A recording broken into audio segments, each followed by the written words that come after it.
What's up, everyone? So today we're gonna look at something from Odin's Sphere again, but no, it won't be velvet this time. Instead, we got Gwendolyn.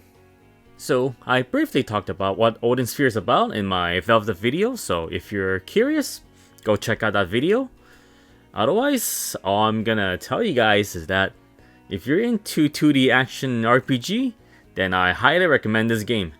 This figure was first released back in 2008 for around 12,000 yen, or roughly $120 American. And this is manufactured by Alter, which some of you should know by now. It's a very trustworthy maker. It's sculpted by Noritaka Fukumoto. He also worked on the Velvet figure I reviewed 2 weeks ago.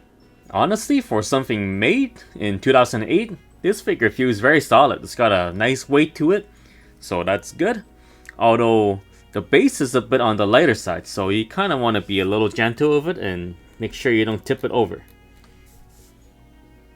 As expected, this figure uses this type of studs, which aren't exactly reliable.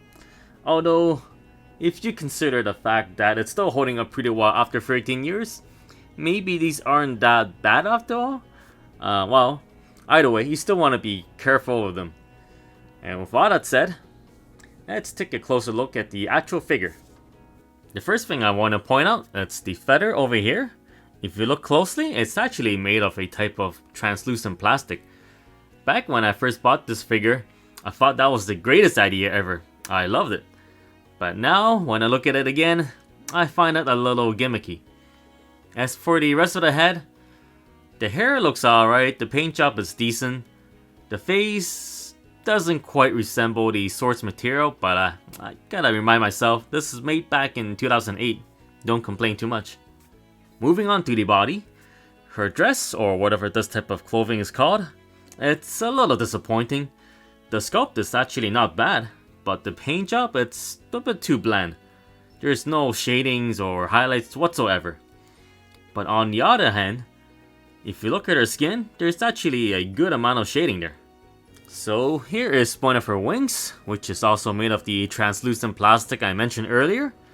Not gonna lie, I still think they look cool, but if I had a choice, I would prefer painted ones over what we have right now. Going further down, we have her skirt.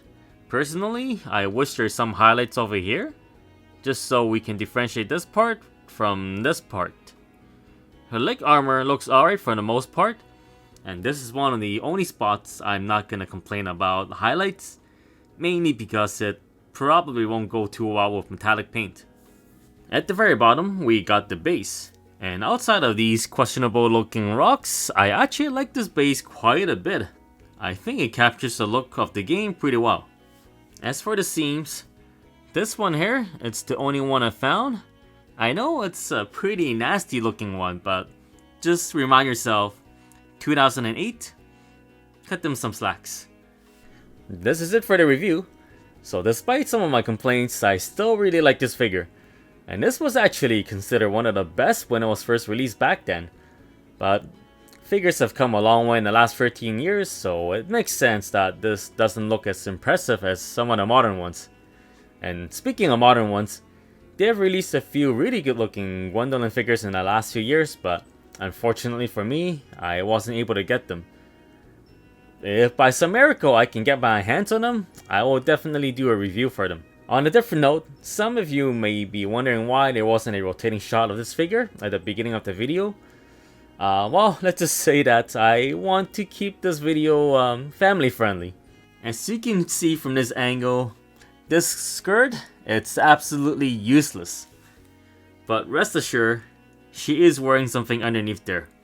And please, don't ask me how I knew. Just trust me. Thank you everyone for watching. If you got a chance, go check out the other videos from this channel. I also stream on Twitch on a regular basis. Links will be in the description. And I'll see you all next time.